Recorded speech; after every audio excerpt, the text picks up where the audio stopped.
Bom dia. Bom dia a todos. Legal quem conseguiu chegar. São Paulo, essa loucura sempre. A gente está abrindo o Projeto Estufa, a gente abriu ontem, na verdade, com a palestra com o Roberto Martini, no Farol Santander, na Arena. O Roberto Martini é o inspirador dessa edição do Projeto Estufa, essa é a terceira edição do Projeto Estufa, e ele fez a curadoria da exposição, que depois, se vocês quiserem visitar, na entrada do evento, ali embaixo, no São Paulo Fashion Week, vocês vão poder ter uma experiência com realidade mista e realidade aumentada também. Enfim, todas essas realidades, que agora a gente vive em tanta realidade que a gente nem sabe mais, é tanta tela, tanta coisa aberta. Então vale a pena para vocês conhecerem mais esse trabalho também e um pouco dessa fronteira entre a arte, a comunicação e a tecnologia, que a gente sempre traz também, porque é onde a gente pode experimentar esses novos mundos que a gente está, na verdade, já transitando neles. Bom, o Projeto Estufa, ele fala de futuros, mas a gente fala de futuros que estão acontecendo já, coisas que a gente está construindo no presente. A gente acredita nesse movimento, que é um movimento de pensar a partir dos desafios que a gente tem pela frente e das escolhas que a gente quer fazer, como é que a gente desenha e trabalha juntos para achar soluções e encontrar novas formas de estar no mundo. E eu acho que a gente vai ver muito aqui, durante esses 3 dias do Estufa, falar muito de novas profissões que estão surgindo, de novas formas e maneiras de fazer. Os desfiles do Estufa também, a curadoria pensa muito nesses novos criadores e novos estilistas que estão trabalhando com novas formas de produzir, novas formas de criar, novas formas de distribuir as roupas, e a gente está vendo que isso está impactando todos os setores e todas as áreas. Então, não vai ser diferente para nós todos que estamos aqui.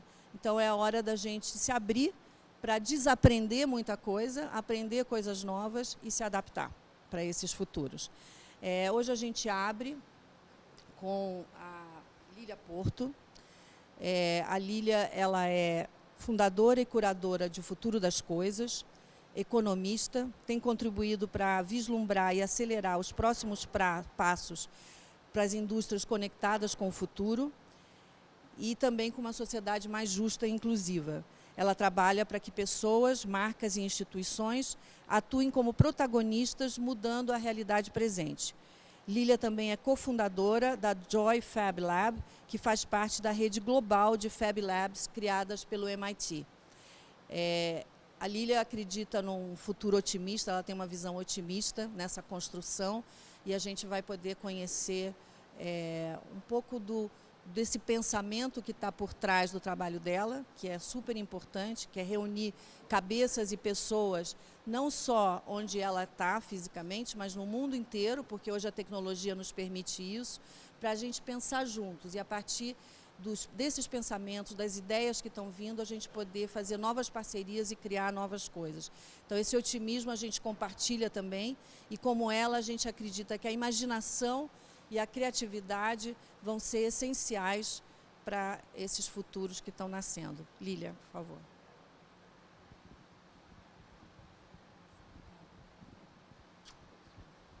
Bom dia.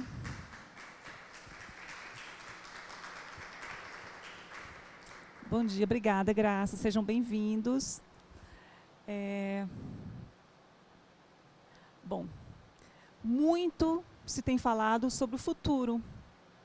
Essa é uma discussão, é uma ânsia que a sociedade está tendo, não só futuristas, não somente professores, mas profissionais de todas as áreas.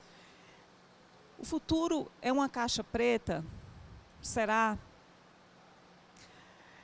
Vamos voltar um pouquinho atrás. A gente está em 2019, vamos voltar aqui no ano de 1980.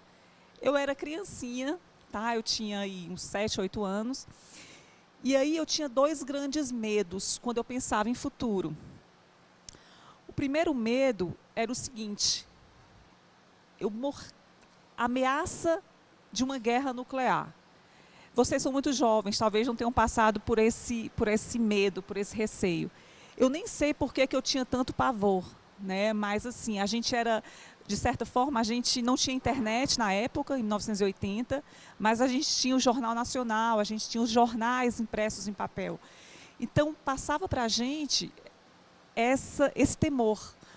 E aí, quando Gorbachev assumiu o governo, né, na União Soviética, ele fez grandes transformações, ele pôs fim a essa hostilidade que existia entre a União Soviética e os Estados Unidos. Né, então, eles firmaram, inclusive, um acordo, né, de desarmamento nuclear, firmado no fim da Guerra Fria.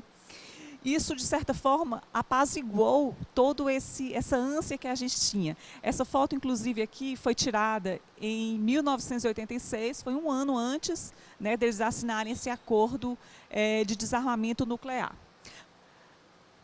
O que aconteceu? Depois de 30 anos, não sei se vocês estão sabendo, mas agora em agosto, eles dissolveram esse tratado. Com isso, o que acontece?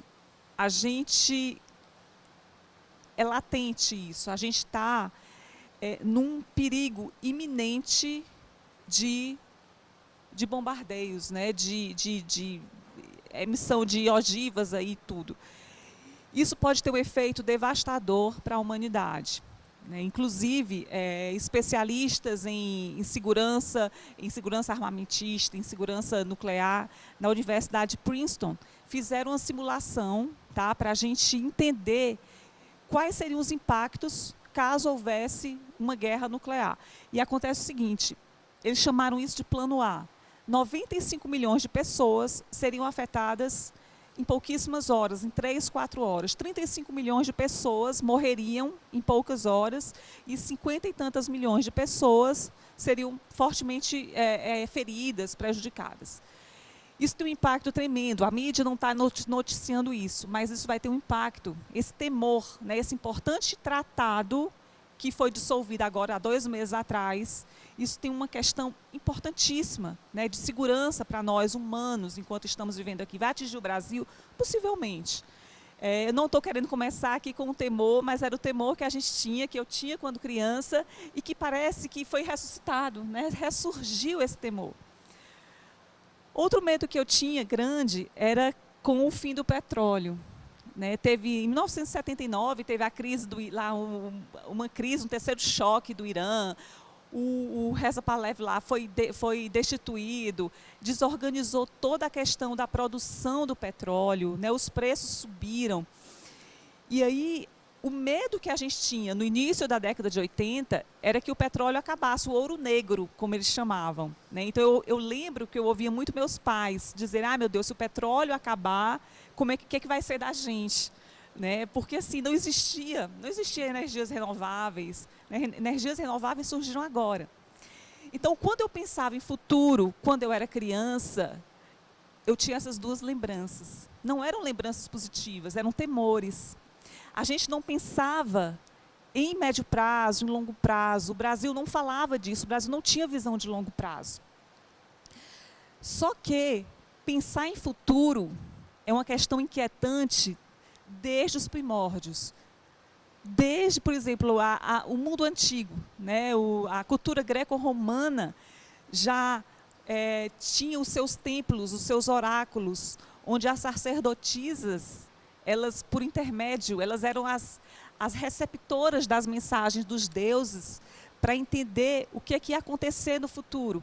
Então, fazia parte do cotidiano dessas pessoas identificarem sinais que, porventura, os deuses estariam querendo transmitir para as pessoas no cotidiano, e aí as pessoas ficavam meio que obcecadas, né, em entender isso aí. Tinha muita questão da magia, da adivinhação, para entender o futuro. Essa aqui é uma pintura de 1884, que retrata aqui 8 sacerdotisas, num oráculo, num templo de profecia, também para entender o futuro. É só para vocês entenderem que essa inquietação que a gente tem sobre o futuro não é de agora, né? É uma coisa muito mais ancestral. E aí a gente tem lá no começo, lá no final do século XIX, né, alguns artistas franceses foram convidados para imaginar como seria o futuro na virada do milênio, do segundo milênio, do ano 2000. E aí eles fizeram uma série de artes, né, de ilustrações, para imaginar como os avanços tecnológicos aconteceriam e os impactos que isso aconteceria na vida das pessoas no ano 2000. E Elan 2000, quer dizer, em francês e no ano 2000, o que é que aconteceria? E a gente vê que eles, essa capacidade de imaginação, de especulação do que poderia vir adiante, você vê como essa representatividade, se vocês pensarem, por exemplo, em fazendas automatizadas, né, eles imaginaram isso aqui existe hoje, né, então foi um acerto, né, eles tentaram imaginar, isso aqui era impensável há 120 anos atrás, digamos assim, em ter fazendas com automatização, com máquinas, né, com produções, ferramentas tecnológicas, otimizando a produção. Ligações com vídeos, eles imaginaram isso. Gente, a gente nem fala mais Skype, né? Hoje tem o Zoom, Peer, ou seja, mas eles imaginaram isso. Aprendizagem automática nas escolas, se a gente for pensar em inteligência artificial, entregando conteúdo personalizado para aquele aluno, que a gente sabe que cada pessoa tem um ritmo de aprendizagem diferente. Então, eles imaginaram isso. Ou seja, eram pessoas, né, assim, pessoas imaginativas que conseguiram pensar no que está acontecendo e acabou acontecendo. Sentinela no helicóptero. Alguém lembra de um drone aqui? Isso aqui é um drone total, só que não precisa ter um humano no helicópterozinho desse, né? Você tem uma vigilância, né, aérea, né, por toda parte. Já Oscar Wilde já sonhava com as máquinas substituindo o trabalho braçal das pessoas. E a gente vai já falar sobre isso, né, sobre as máquinas, que põem tanto medo, né, nos profissionais, nos jovens que estão na universidade. E a Faith Popcorn foi a primeira pessoa, a gente falou em caixa preta, que disse o seguinte: o futuro não é uma caixa preta. E ela foi muito criticada pela ousadia dela. Ela elaborou um report no final dos anos 70, onde ela previa várias mudanças, várias tendências para as pessoas, para as empresas, em diversas áreas, seja emprego, carreira, casa, comportamento digital. E aí o que aconteceu? Foi muito criticada na época, mas o juiz do tempo, né, o tempo, provou que ela estava 95% certa das previsões dela. Então, digamos assim, ela usou metodologias prospectivas, né, para imaginar esse futuro, mas, digamos assim, ela rompeu, né, essa barreira de forma científica, usando o que pode acontecer no futuro. E a grande pergunta assim, que eu faço, não é grande pergunta, mas é uma pergunta que exige da gente uma reflexão. Será que a gente está preparado para o futuro? E não é só o futuro do trabalho, o futuro das profissões, é o futuro da vida da gente mesmo. Será que a gente está preparado para isso? Será que a gente está tentando imaginar o que vai acontecer, tentando entender o que vai acontecer, identificando mudanças, identificando sinais do que está acontecendo? E aí, grandes especialistas, né, em Harvard, né, nessas grandes universidades, disseram o seguinte, que não, tá? A gente não está preparado para o futuro. As empresas, elas obedecem, elas são influenciadas pela quarta lei de Newton, que é esse princípio da estabilidade regular. O que é isso? Vocês estão vendo essa caminha aqui, né? É muito difícil, quando a gente está numa caminha quente, a gente querer se movimentar. A gente fica acomodadinha naquele cantinho ali, aconchegada. A gente não, por mais que a gente tenha conhecimento sobre o futuro, entenda as tendências, se a gente estiver numa posição confortável, a gente não sai do canto. Esse é o grande problema. Qual é o problema disso? É que os novos entrantes dos mercados que a gente atua, seja na indústria da moda, seja na indústria da saúde, na indústria da educação, enfim. Aqueles novos entrantes que não têm a caminha não tem um sofá aquecido, eles vão fazer a diferença. E aí um grande incômodo que eu tenho, eu acho que por isso que surgiu o futuro das coisas, é justamente esse. William Gibson já dizia, o futuro está aqui, mas ele não está uniformemente distribuído. Isso é uma coisa que incomodava realmente. O futuro das coisas, ele surgiu muito focado nisso. Como é que a gente consegue tornar o futuro visível para todo mundo? Como é que a gente consegue impactar as pessoas do que já está acontecendo? Pode ser que esse futuro não tenha chegado ao Brasil, mas já chegou na Índia, chegou na África, chegou nos Estados Unidos e ainda não chegou aqui. Como é que a gente traz isso, antecipa isso e muda o que está acontecendo? Então, é esse o objetivo da gente, tá? O futuro das coisas é tornar o futuro visível para todos, assim, para jovens, para crianças, para líderes, para empresários, antecipar o que está por vir para mudar essa realidade presente. A gente sabe que a nossa realidade ela é muito ainda tosca, né? A gente tem várias lacunas, vários gaps, a gente tem problemas na área da saúde, na área da educação, área de transportes, cidades, crises sociais. Como é que a gente antecipa isso e muda o que está acontecendo? E a gente não tem nada a ver, tá? Quando a gente fala em futuro das coisas, a gente não tem nada a ver com Black Mirror, né? A gente não baseia nossos estudos de futuro em coisas distópicas. A gente acredita, sim, no ser humano desenvolvido, mas ampliado, amplificado pelas tecnologias. Então, não tem nada a ver. Quando você vai assistir Black Mirror, o ser humano sempre fica na pior, não é verdade? Mas não é assim que a gente imagina. A gente imagina, pelo contrário, que o ser humano vai ser, sim, exponencializado. E aí a gente pensa o seguinte, falando em futuro, mas a gente deve esquecer o passado, a gente deve desprezar o presente? Não, de forma nenhuma. Einstein já dizia, não existe distinção entre passado, presente e futuro. E aí quando eu olho, eu não olho daqui do presente para o futuro.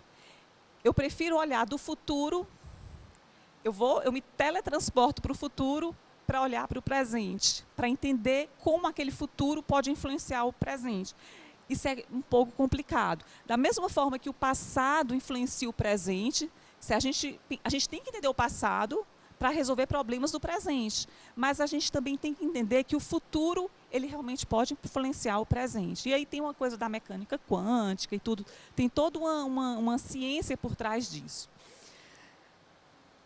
E aí, para a gente entender o futuro, a gente não pode ignorar o que está acontecendo, ignorar o que aconteceu lá atrás. As culturas, as raízes, os drivers de mudanças, o presente, o que é que tem de desafios para a gente, o que é que tem de oportunidades para a gente, futuro, quais são os futuros que a gente quer, quais são os futuros desejáveis. E aí tem uma ferramenta, né, chamada Triângulo de Futuros, que nos ajuda a gente ter essa visão completa, né, entre o que aconteceu. Para quê? Para a gente pensar nas melhores decisões, nas melhores estratégias, tanto na vida pessoal quanto na vida de trabalho, que a gente pode tomar. E outra coisa, a gente no futuro das coisas, nós não somos, a gente não é futurista, tá? Apesar da gente trabalhar com gente que é futurista, a gente tem parceiros futuristas, na nossa equipe a gente tem futuristas, nós somos, antes de tudo, presentistas, né? Eu moro num estado, que é o Ceará, que é um estado pobre, é um estado que tem uma desigualdade social elevadíssima, é a 7ª cidade mais violenta do mundo, Fortaleza. Então, assim, eu não poderia ficar numa situação confortável, né, de achar que esse presente aqui está legal. Não é assim. Então, por eu ter essa formação de economista, imagino o seguinte, é preciso conscientizar as pessoas. Então, vou dar minha pequena contribuição, né, para trazer esse futuro, trazer o que está acontecendo de avanços, trazer isso, antecipar isso para o presente.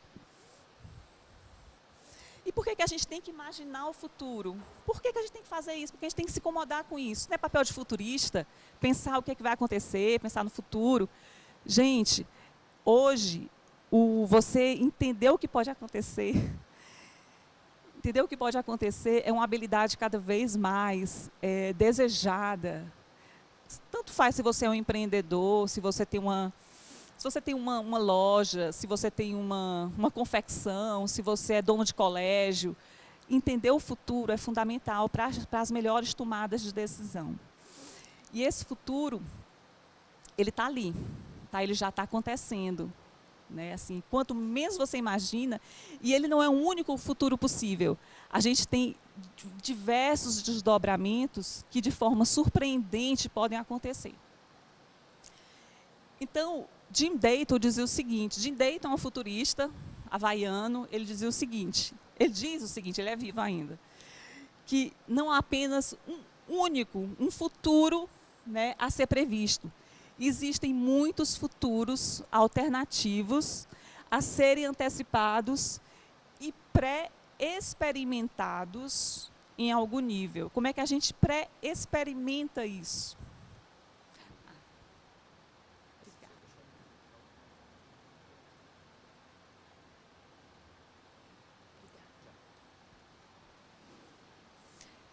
A gente pode pré-experimentar esses futuros? Pode.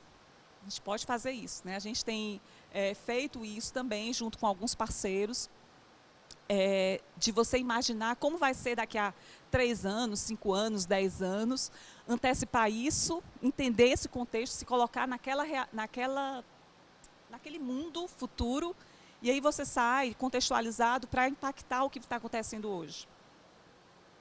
E aí a gente tem algumas ferramentas, por exemplo, a gente tem esse cone de futuros, né, que mimetiza um olho, e aí você tem pelo menos 4 níveis de futuros possíveis, plausíveis, provável, preferível.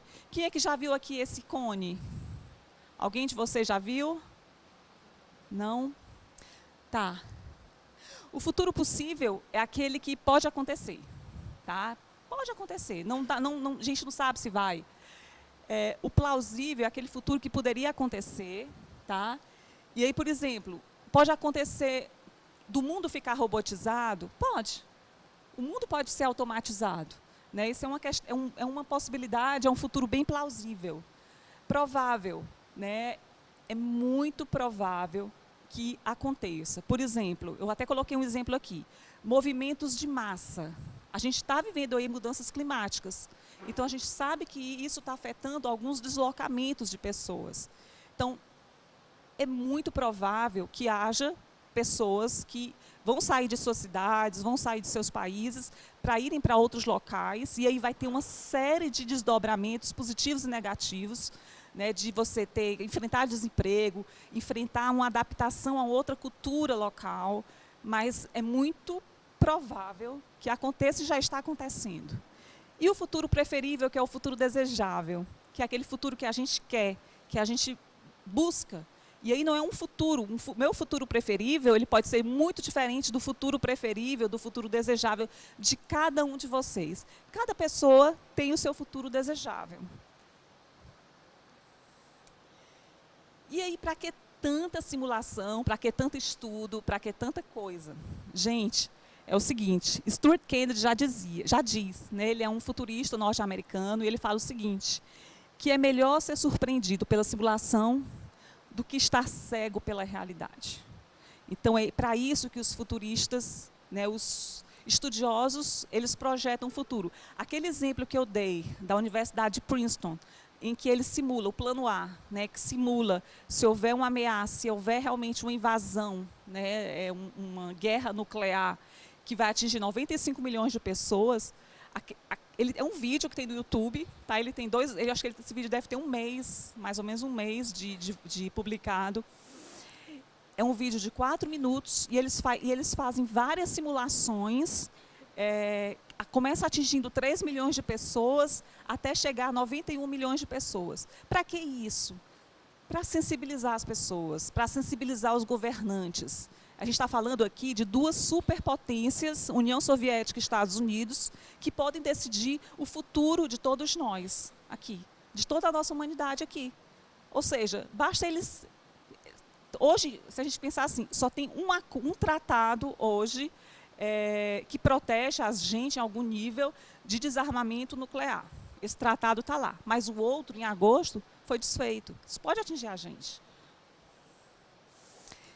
E aí, a gente falou lá no...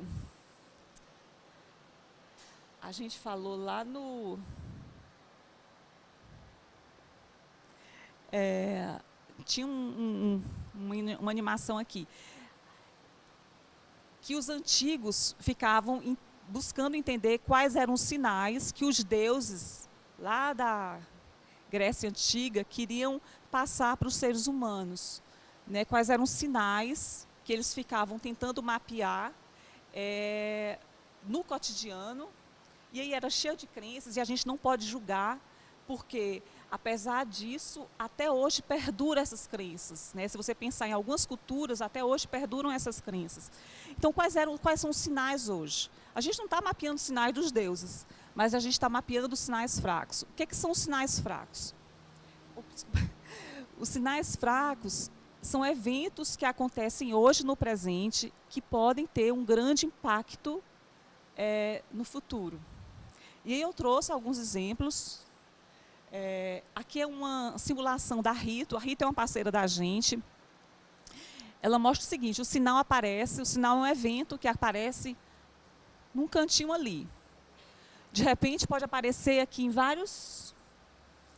Às vezes são sinais que não têm muita correlação entre si, mas elas, de certa forma, eles fazem sentido.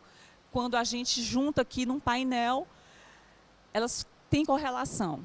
Muitas vezes essa correlação não é tão óbvia, mas acontece. E aí surge uma tendência. Então, quando a gente busca mapear sinais fracos, muitas vezes são eventos que a gente não dá importância, mas que vai ter um impacto muito forte, né, no mercado que a gente atua.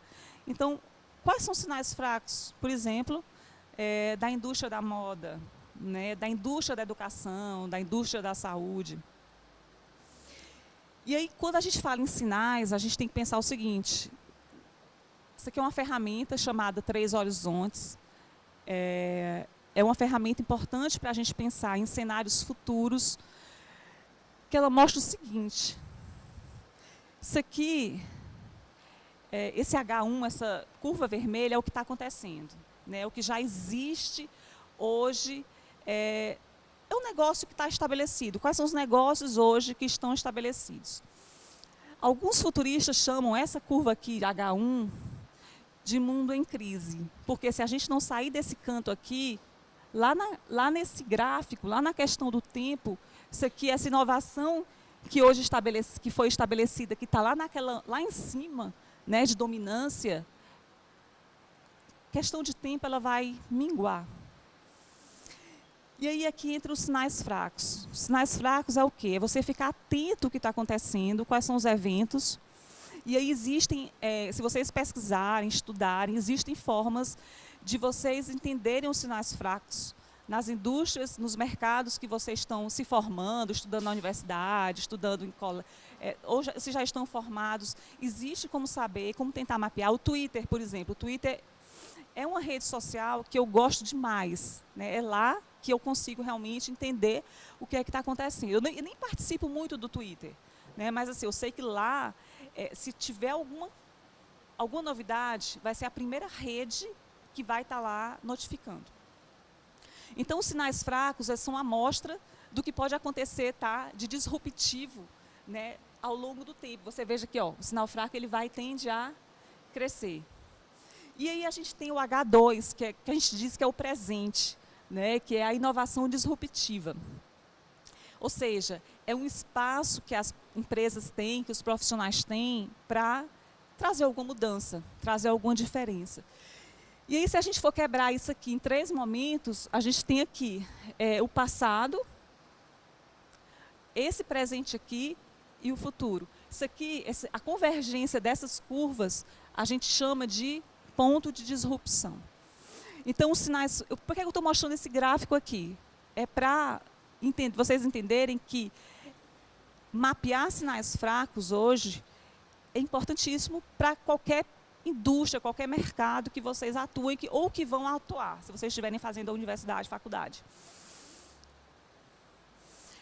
Trouxe aqui alguns exemplos, tá, de sinais fracos, que talvez nem sejam mais sinais fracos, mas eram, talvez, há um ano atrás, que é o seguinte: esse sinal fraco aqui, os primeiros humanos editados geneticamente pela técnica CRISPR.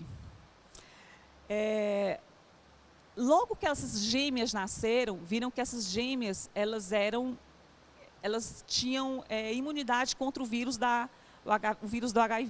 HIV, né, do AIDS.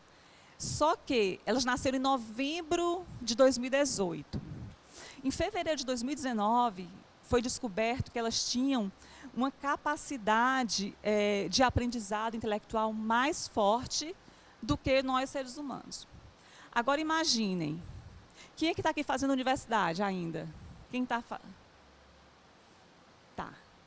Então, essas meninas têm 1 ano de idade, daqui a pouco, né? Elas vão completar 1 ano em novembro.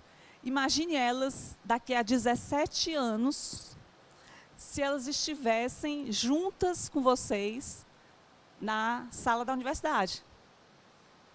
A gente não pode imaginar o que é que essas gêmeas, né, estariam com a gente, qual era a capacidade dela, quais são as outras performances que ao longo do tempo essas gêmeas vão desenvolver. Mas elas já estão entre nós.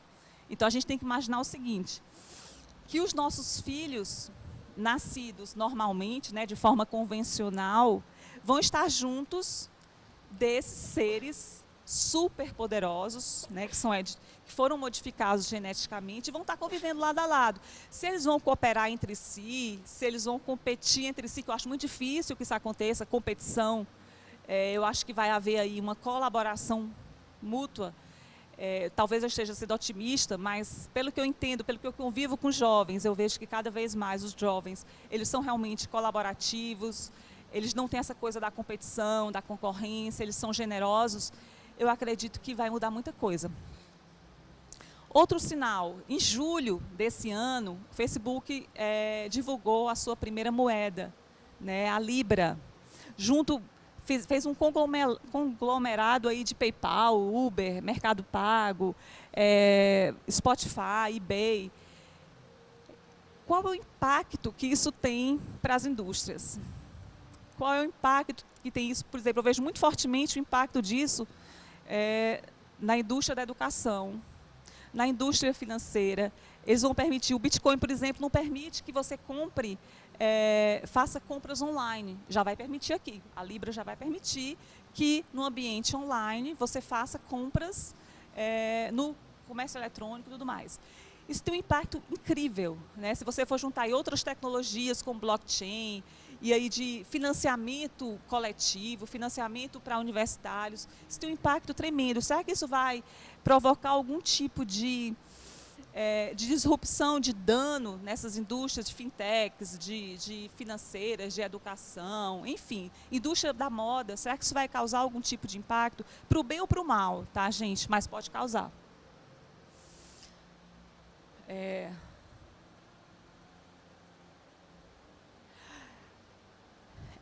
Lá no Japão, eles estão fazendo o seguinte: pessoas que tiveram aquela atrofia, estão em condições debilitantes, eles conseguem, através de equipamentos, comandarem robôs que estão em lanchonetes, que estão em restaurantes lá no Japão. Isso é um sinal, tá, gente? Por quê? Porque imagina que a gente está falando aqui em desemprego tecnológico, mas a gente está pensando em pessoas, humanos, que estão em condições debilitadas, né? Essa imagem aqui mostra uma pessoa que está até no hospital, que ela está gerando renda para ela, para si própria, ou para a família dela, não sei, operando robôs que estão servindo o café da manhã, servindo o almoço, em restaurantes e lanchonetes no Japão. Então imagina que pessoas... Isso pode ser uma fonte de renda. Será que o futuro é tão ruim assim? Né? Será que a tecnologia também não amplifica até pessoas que hoje estariam acamadas em hospitais, né, a estarem convivendo com isso aqui? Outra Outro sinal, esse sinal aqui já tem mais de um ano, é o alter ego, foi desenvolvido por um estudante lá no MIT. É o seguinte, ele desenvolveu uma ferramenta que é um adesivo, é um headphone, que ele consegue identificar o seu pensamento antes de você verbalizar, antes de você dizer. Tem aí uma estrutura toda engenhosa, que entende os movimentos faciais, aí o seu ouvido interno, enfim, algoritmos que conseguem identificar o que aquela pessoa poderia dizer. E aí tem uma coisa, será que aquele estudante que está em sala de aula, que ele é meio tímido, né? Eu sempre tive uma dificuldade muito grande, quando eu era aluna, de me expressar. Será que aquele estudante que está assistindo a aula, ou está interagindo aqui dentro do momento desse, se ele pudesse transmitir o pensamento dele, através de uma ferramenta desse, extrair o melhor que ele tinha de pensamento, né, de reflexão, e transmitisse isso dentro de um painel, puxa, o mundo da gente, de termos de engajamento, de comunicação, seria muito mais rico do que a necessidade de você verbalizar, de você falar. Ele rouba o tempo que aquela pessoa estaria assistindo um filme do Netflix, mas está colaborando para que aquele cidadão jovem, aquele adolescente, desenvolva habilidades muito mais importantes para o futuro, que é a cooperação, que é a colaboração. E aí a gente tem o Spatial, né, que é uma forma de colaborar de forma virtual. Isso a Lígia pode falar muito bem. Eu estou trazendo aqui alguns sites, tá? Eu falei da inteligência temporal, o Gustavo está aqui, vai já falar sobre isso muito mais profundamente do que eu, a Lígia também vai falar sobre essa coisa de outras realidades, muito mais, mas eu estou trazendo aqui alguns glimpses para você, alguns insights para vocês. Isso aqui é uma coisa incrível, porque de forma virtual você pode construir algo real do virtual. Né?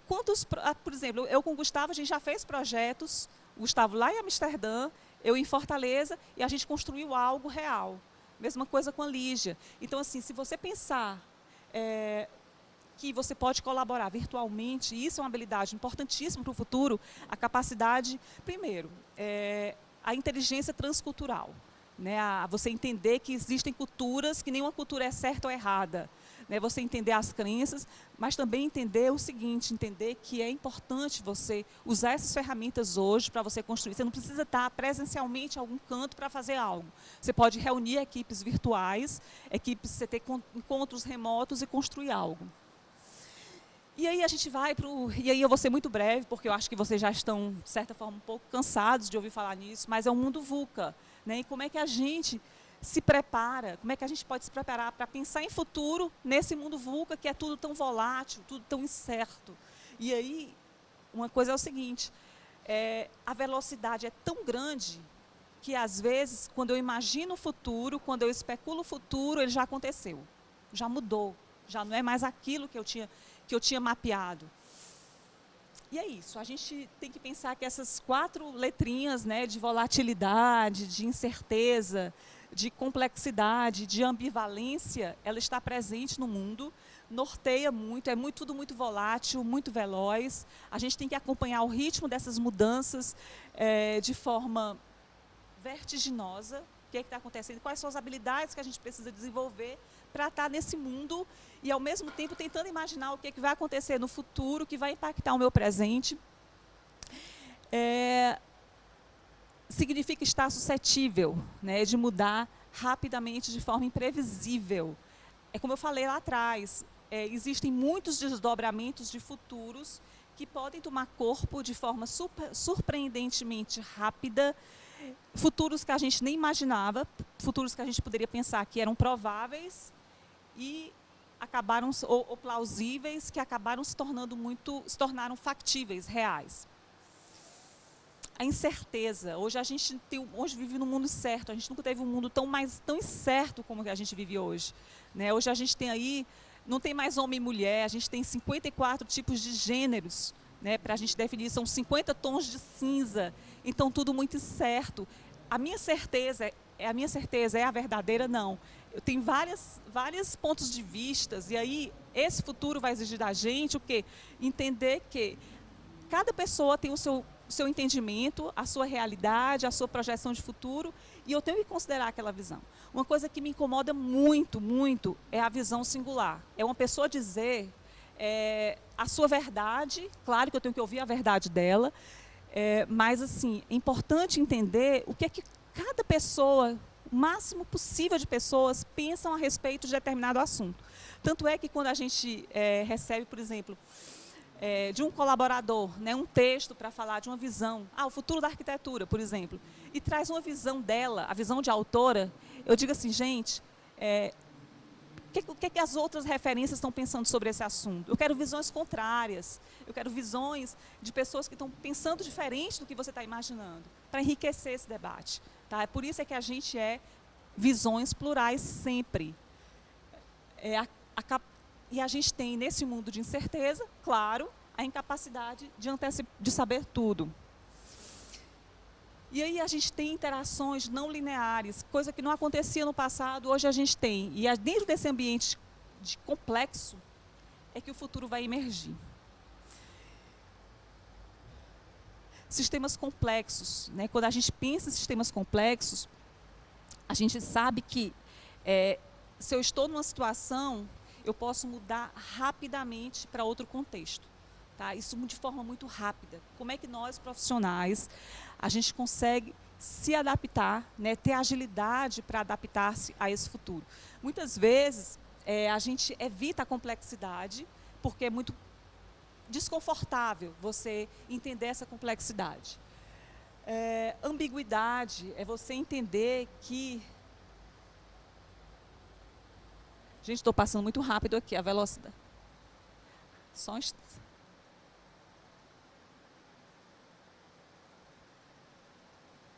Perdão.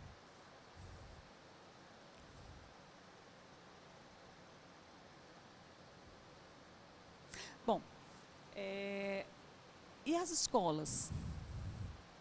Será que, assim, um assunto que realmente incomoda muito é a questão da educação. Tanto é que, por exemplo, a gente está fazendo um projeto lá na Universidade de Fortaleza, na Unifor, que vai mudar muita coisa, tá, gente? A questão dos currículos. O currículo é o elo, né, é o elo da vida real entre gestores, professores, coordenadores e os estudantes.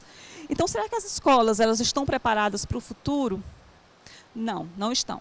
A gente ainda vive numa forma de ensino do século XVIII, tá? Onde você acha que se você obtiver conhecimento, você está preparado para o futuro. Não é isso. Hoje é o quê? A capacidade de aprender. E aí tem outra coisa que vai muito além da capacidade de aprender. O que é capacidade? Se a gente for pensar em capacidade, a gente pensa assim num quadrado, né, onde você pode colocar coisas lá dentro, você é capaz, você capacita, né, você joga coisas dentro daquele recinto, daquele recipiente, e aí você acha que, pronto, eu acumulei muito conhecimento, coloquei dentro daquela caixa e hoje eu sou capaz. Não é isso, gente. É muito mais do que isso. É a capacidade que você tem, é o preparo, já sai muito além da capacidade, é o preparo de você fazer, de você tornar aquele futuro desejável em futuro real, em futuro palpável. E aí um sinal que eu trago é o que Harvard está fazendo. O que é que Harvard está fazendo? Cada aluno na graduação, seja se está sendo formado em jornalismo, em medicina, em comunicação, em engenharia, o currículo da universidade é um organismo vivo. Então, ele vai lá e ele escolhe a sua trilha de aprendizagem. Se ele é um médico que quer entender sobre comunicação, ele vai lá e constrói a sua jornada, a sua trilha. Se ele é um jornalista que quer entender sobre microbiologia, ele vai lá e aprende sobre o que é isso.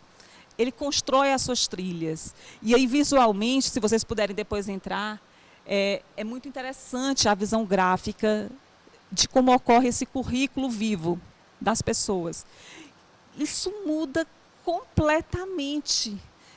Como é que as universidades brasileiras elas vão estar preparadas para isso? Saber que o aluno, hoje, ele consegue construir a sua própria jornada com o que ele mais se interessa. E aí tem outras coisas que vão além disso. Tem inteligência artificial que está entregando o melhor conteúdo para ele, no momento certo de vida dele, de aprendizagem dele, no ritmo que ele consegue absorver o conteúdo.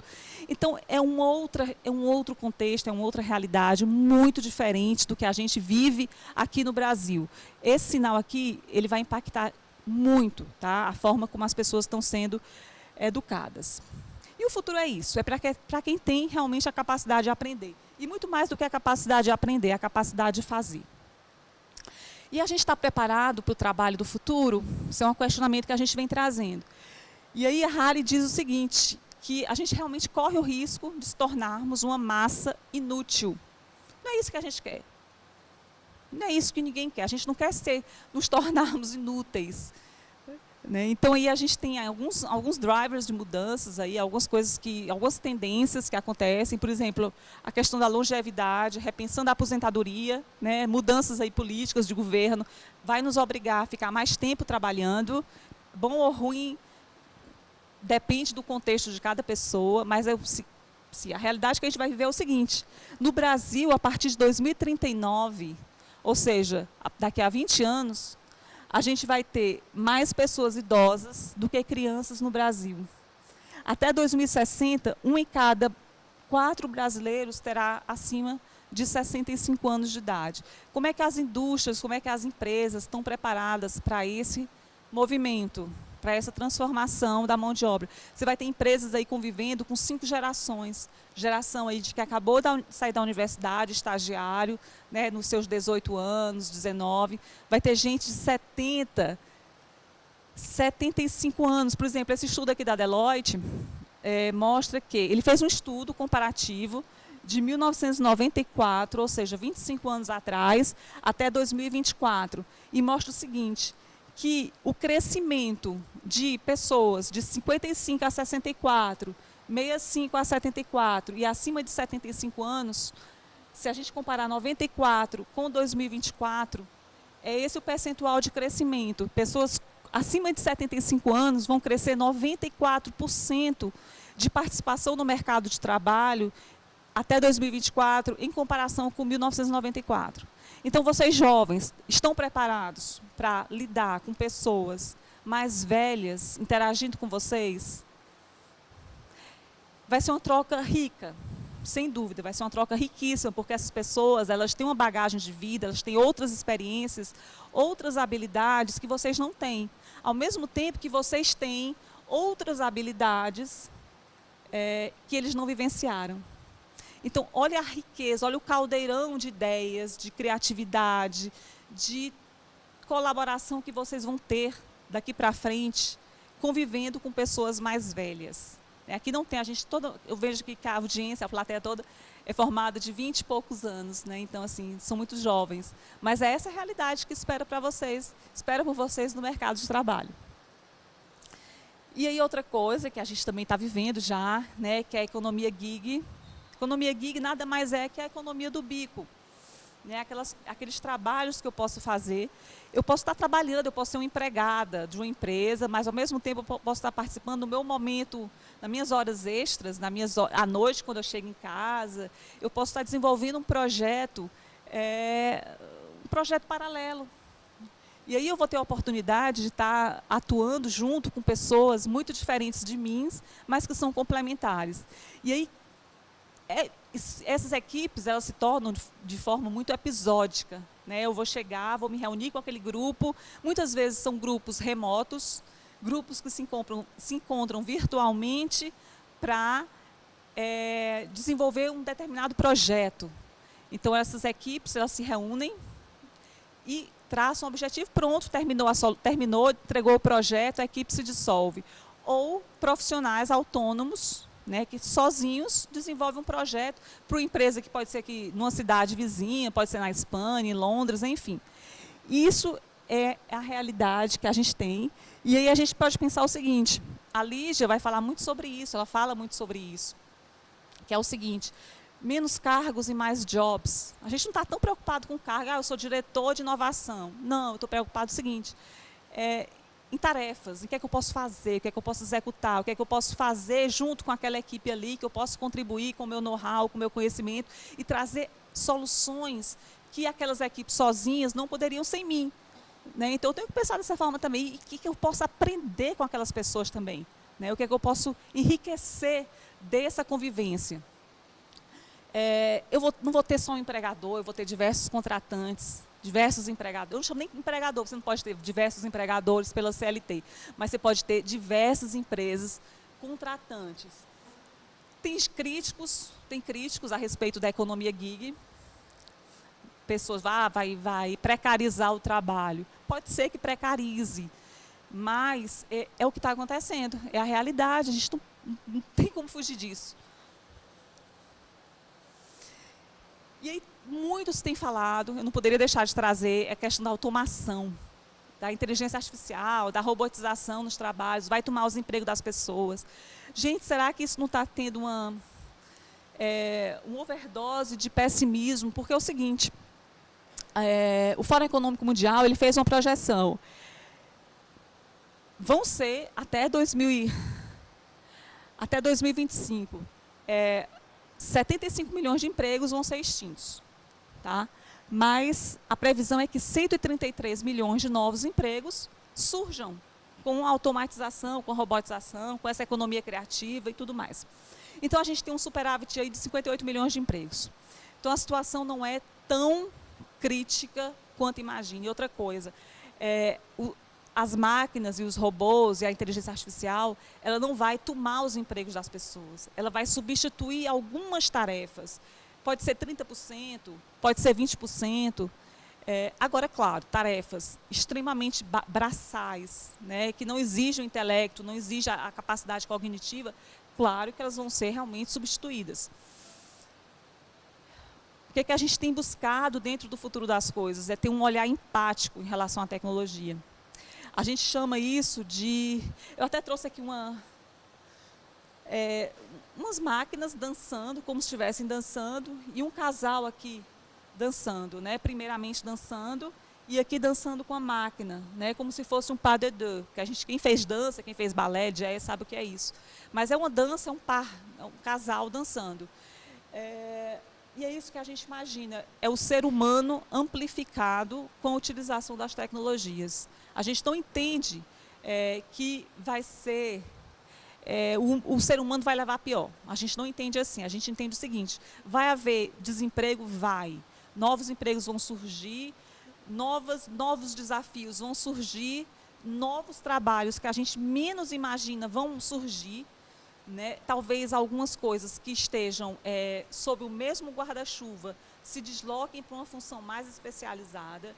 E a gente tem trazido isso todo domingo, lá no Futuro das Coisas, lá no Instagram, a gente tem uma série chamada Profissões de Futuro, onde a gente mapeia toda semana uma profissão que a gente acredita que vai perdurar nos próximos anos. E é isso, é humano exponencializado. E aí tem um gráfico feito por um estudioso de inteligência artificial, agora me fugiu o nome dele, que ele mostra o seguinte, a automação nos forçará a entender que a gente não é definido pelo nosso trabalho. Muitas vezes a gente imagina assim, eu sou médico, eu sou engenheiro, eu sou estilista.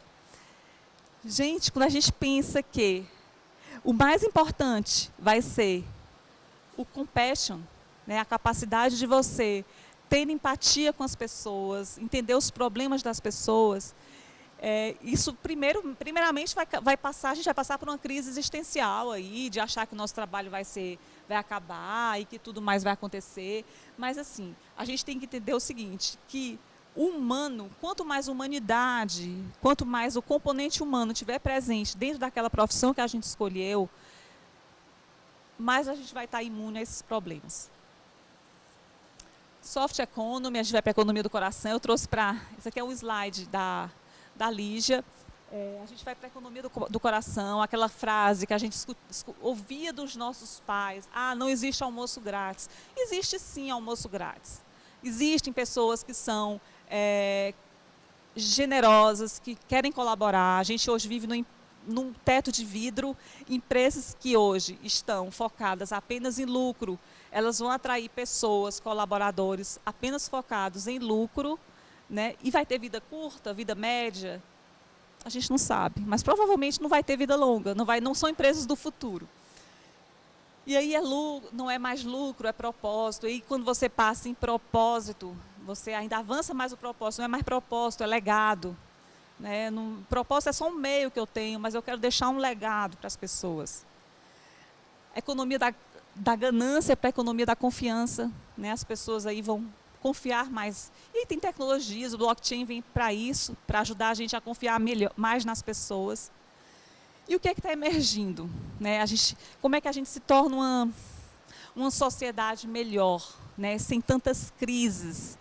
Sem tantas crises. Isso faz parte até de uma temática que a gente está explorando esse mês nas rotas, que é uma assinatura que a gente tem, de pensar o seguinte: o que está emergindo aí de bom que vai trazer melhorias para a nossa sociedade? Ixi.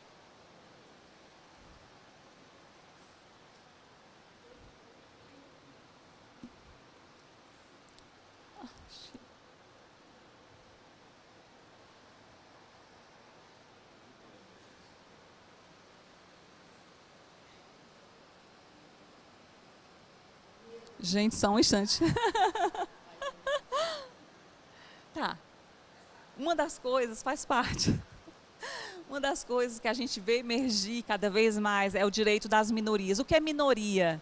Minoria não são mulheres, não são pessoas de outra raça, de outras religiões, de outras preferências sexuais. Até porque nós mulheres, a gente está conversando com a Graça sobre isso agora de manhã, nós mulheres somos muito mais representativas na população do que os homens. Só que a questão das minorias é a questão de quê? De segregação social, de preconceito. A gente busca ampliar essas visões. A gente quer contribuir um pouquinho para fazer com que as pessoas elas consigam impactar, mesmo que pouquinho, essa realidade presente. Tá bom, gente? Obrigada.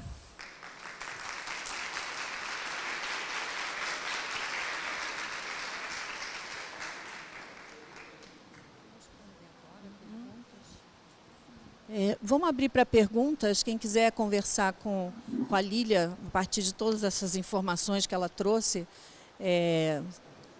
Alguém? Vamos, saiam da timidez.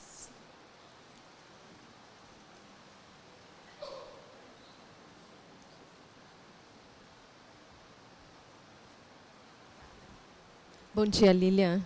Meu nome... Acho que ela vai precisar de... Lília, bom dia. Você está me ouvindo?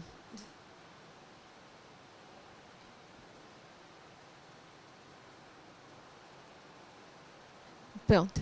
Lília, bom dia. Meu nome é Eleni, eu sou jornalista. Muito boa a tua apresentação. Eu entrei no teu site também, achei fantástico o conteúdo que você coloca, disponibiliza lá, achei muito legal.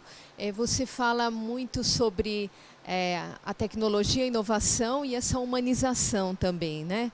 Então isso é bastante interessante, porque nós estamos vendo que há uma grande evolução tecnológica e não pode faltar o elemento humano, né? Que ele é muito importante. Uma coisa que eu fico pensando também, quando você fala dessa abertura, esse novo, tudo, há um espaço para a ética, né? Porque quando se fala, o que a gente tem visto hoje, né? Quando se fala muito sobre essa liberdade, o livre pensar, a tolerância, ao mesmo tempo começa a aparecer um movimento contrário de intolerância e tudo isso de todos os lados, né? Esquerda, direita, cima, embaixo, mas, enfim, de todas as tendências. Então, a ética entra como um valor para moderar tudo isso, ou ela vai deixar de existir? Sei lá. Não, totalmente. A ética é o que permeia tudo. Tanto é que a ética permeia qualquer atividade que a gente faça. Sem a confiança, sem a transparência, não existe negócios, não existe relações pessoais, né? Você não tem amizade com aquela pessoa que você não confia, né? Então, assim, a ética ela vai permear tudo. E hoje uma preocupação muito grande, se a gente for pensar em tecnologia, é como é que esses algoritmos eles estão sendo desenvolvidos. Predominantemente a visão masculina, né, são os desenvolvedores. A nossa representatividade feminina é muito pequena e nós mulheres, historicamente, a gente tem um compromisso muito forte com a ética, sem querer desprezar sem querer assim, mas assim, assim, a gente tem essa representatividade muito grande em relação à ética, mas é tudo, ética é tudo.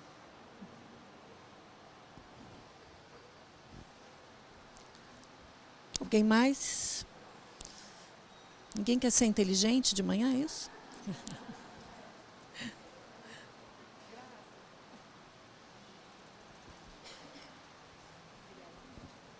Olá, eu sou a Ana. Olá, oi Ana. Parabéns, foi excelente, pelo menos me deixou mais otimista para o futuro. Na verdade, eu fiquei com uma dúvida no que você considera minorias, porque a hora que você foi colocando, você foi excluindo um monte de coisa que no senso comum é tido como minoria, né?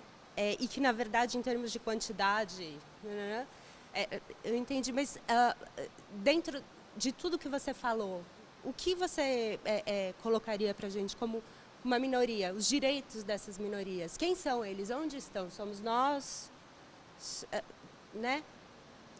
A gente vive hoje no mundo, principalmente o Brasil, né, Ana? A gente está passando por uma situação muito complicada, né, em termos de polarização, em termos de preconceito, segregação. Então, vai ser muito desafiador para a gente, tá, essa melhoria. Cabe a cada um de nós, enquanto profissional, enquanto influenciador, enquanto empresário, a gente conscientizar as pessoas ao nosso lado, nossos colaboradores, nossos parceiros, nossos amigos, que não é só a maioria, pessoas que não têm voz, por mais que elas estejam quantitativamente, sejam em número maior, mas elas sejam em minoria, né? Isso é total. Por exemplo, eu vejo dentro do futuro das coisas que a participação masculina ainda tende a ser maior do que a feminina, porque as mulheres não são...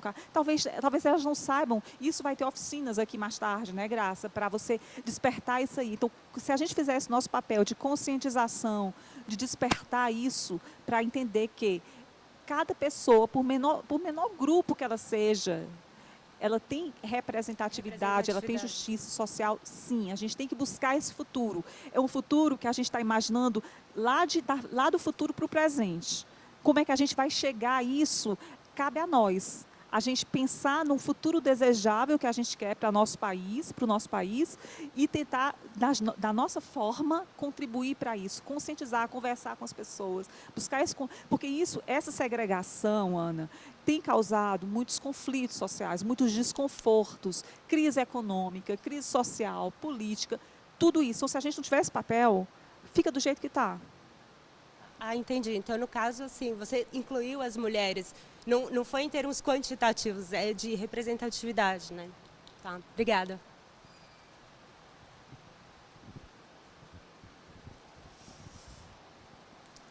Vai, mais uma. Uma. Não? Ninguém? Vocês vão perder. Ela vai embora para Fortaleza. Olha lá.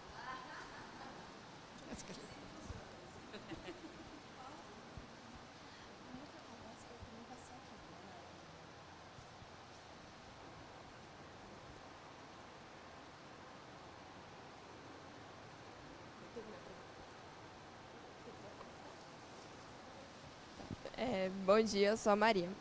Eu queria saber se você acha que essa questão da industrialização e a substituição de trabalhos manuais por máquinas é uma realidade que vem rápido no Brasil. Vem. Ela vai chegar rapidamente, sim. Vai chegar em todos os lugares do mundo rapidamente. Mas, ao mesmo tempo que vai chegar rápido, vai surgir, né, a possibilidade que surjam novos empregos. Basicamente, o que é que vai acontecer? Né, trabalhos que sejam repetitivos, braçais, que não exijam a capacidade cognitiva, eles vão ser realmente substituídos, talvez até na sua totalidade.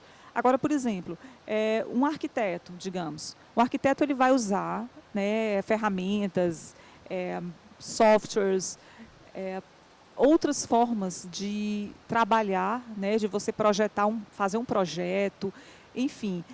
Um cirurgião, ele pode ser substituído por um robô? Pode, mas ele pode também desenvolver outras capacidades, né, outras habilidades, enfim, trabalhos mais cognitivos e um deles, né, a educação, aqueles trabalhos que exigem interação humana, eles são muito difíceis de você automatizar, de você substituir. Trabalhos, e aí tem um gráfico da McKinsey que eu não trouxe, mas mostra o seguinte, que trabalhos que vão desde a indústria da hotelaria, a serviços de varejo, de loja, de comunicação, futuro da medicina, até chegar, por exemplo, à educação. A educação é interação total com o ser humano. Então, vai ser uma das profissões mais difíceis de automatizar. Quem lida com a educação está, de certa forma, imune. Então, quanto mais você interagir com as pessoas, quanto mais o seu trabalho exigir capacidade cognitiva, capacidade de relacionamento com as pessoas, mais difícil vai ser de ser automatizado. Mas a automatização ela vai chegar. Para o Brasil também já está chegando. A gente tem 15 milhões de hoje. Aliás, nós temos 15% de taxa de desemprego. A previsão pela McKinsey, que a gente tenha mais 15% de pessoas deslocadas de suas funções em função da automatização e da robotização. Então, a gente está pensando em 30% daqui nos próximos 10 anos de pessoas que vão ficar desempregadas. É uma situação bem crítica, mas cabe a nós, já antevendo o que pode acontecer, a gente buscar mudar esse futuro, buscar um futuro desejável para que a gente quer. A gente tem que construir o futuro que a gente quer. Eu acho que é isso que eu tentei trazer para a palestra de hoje, é o seguinte, o futuro é dado, mas assim, eu tenho capacidade hoje de mudar aquilo ali, de mudar aquela... O futuro ele pode influenciar o presente. É essa a mensagem possível. Então, eu tenho um futuro que prevê que 15% das pessoas serão deslocadas dos seus trabalhos. Eu estou olhando lá da frente. Como é que eu pego essa informação e impacto o meu presente? É isso. Bom, Lília, super obrigada. Eu acho que... Tem mais uma pergunta? Oh, meu Deus, vamos? Tem mais uma. Oi, então, você falou bastante sobre humanizar as máquinas e até a tecnologia em si. Mas, atualmente, historicamente, a gente vê uma degradação do natural pelo humano. Então, até que ponto é bom realmente humanizar as coisas e não nos manter na nossa qualidade de humano e como apenas uma espécie individual nesse contexto todo, ao invés de propagar isso pela tecnologia? Como é seu nome? Renata. Renata, eu não entendi muito bem a sua pergunta. Você fala na questão de humanizar... Humanizar as máquinas. Você fala da questão da gente não humanizar as máquinas? Até que ponto é bom humanizar coisas que não são humanas? As máquinas, elas tendem a se tornar cada vez mais... por exemplo, tem uma TED do Sunskind, que é o seguinte, ele fala o seguinte, que quando uma máquina, um robô, ele conquista algo, ele não abre o champanhe para comemorar, ele não liga para a mãe dele para dizer que conquistou tal coisa. Ele não é humano. Ele não consegue ter as sensações humanas que a gente tem de comemoração, de torcida, de você fazer o bem. Não tem. Ele é apenas um código, né, um algoritmo que foi programado por seres humanos para facilitar os trabalhos, fazer coisas que nós humanos não conseguimos. Hoje, por exemplo, se você é atendido por uma telefonista, hoje, você vê a diferença quando você é atendido por um robô, né, por um chatbot. Você vê como o chatbot traz informações muito mais ágeis. O ser humano, o algoritmo, a tendência, isso a Lígia vai poder falar melhor, ele vai ser cada vez mais empático, né? Ele vai entender melhor as sensações humanas, vai interagir melhor com as pessoas. A gente não pode barrar isso, eu não posso barrar. É muito melhor que que a tecnologia ela seja humanizada do que seja uma tecnologia hostil para o ser humano. Muito melhor que ele seja realmente empático e humanizado do que uma máquina hostil.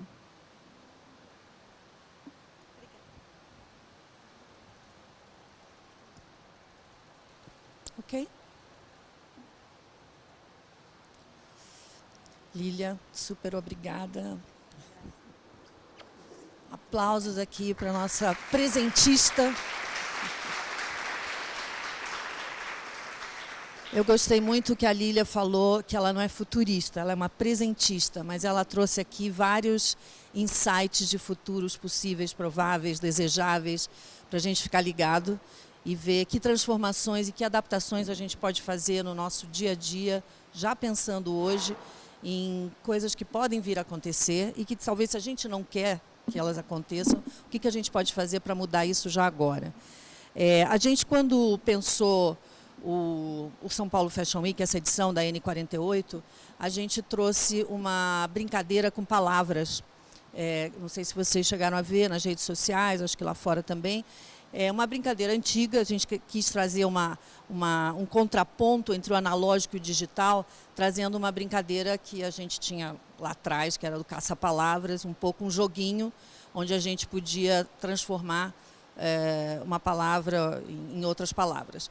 E a gente escolheu algumas palavras porque a gente queria muito fazer com que as pessoas parassem um pouco para refletir em coisas que a gente considera que são essenciais. E essenciais do ponto de vista de pensar esses futuros, de pensar para frente. Essa é uma edição N48, onde a gente brincou também com o número 8, no sentido de fazer com que ele tombasse e virasse o símbolo do infinito, pensando que, na verdade, a gente está numa evolução constante, a gente está numa criação constante, é um ciclo que não termina. Então, muitas vezes a gente busca certezas e mirar para alguma coisa que a gente já conhece, e isso acaba deixando a gente num efeito manada, sabe? Sem pensar muito. A gente está num momento em que a gente tem um excesso de informação demais para processar e tempo de menos para refletir sobre o que a gente está ingerindo, né, como informação. Então,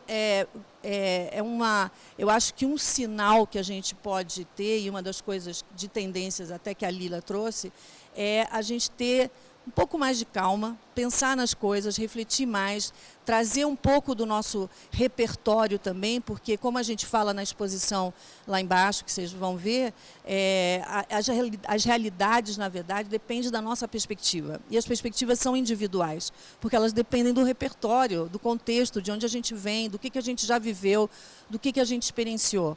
Então, é um momento rico também, desse ponto de vista. Tem um medo da mudança, um medo do que vai vir, do desconhecido, mas é um momento também rico, é um momento de criação, é um momento onde a gente está vivendo a possibilidade de uma colaboração planetária, porque a tecnologia está permitindo isso. Então, não vamos nos limitar ao nosso espaço físico, concreto, real, seja lá o que real signifique nesse momento, e vamos ampliar esses olhares, porque é dessa pluralidade, desses olhares múltiplos, que a gente vai conseguir construir mundos melhores, a gente espera.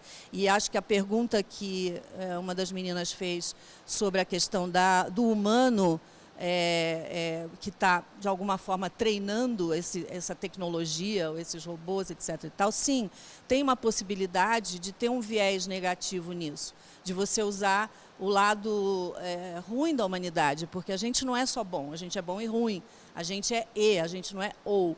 Então, acho que também estar atentos ao que está sendo construído e feito para que a gente também não tenha um viés do que você falou, a gente acaba destruindo o natural. Que humano é esse que também está destruindo o natural, né? Então, a gente pode também criar robôs que venham a destruir muito mais do que construir. Então, acho que estar atento a isso é importante. Que é essa fronteira que a gente fala entre o humano e o tecnológico, porque por trás da tecnologia que está sendo criada tem o humano. Então, pensar muito nessa humanidade, voltar aos nossos valores humanos e entender o que nos une, né, dentro desses valores, para que a gente possa trabalhar minimamente com algum consenso e ética nessa construção.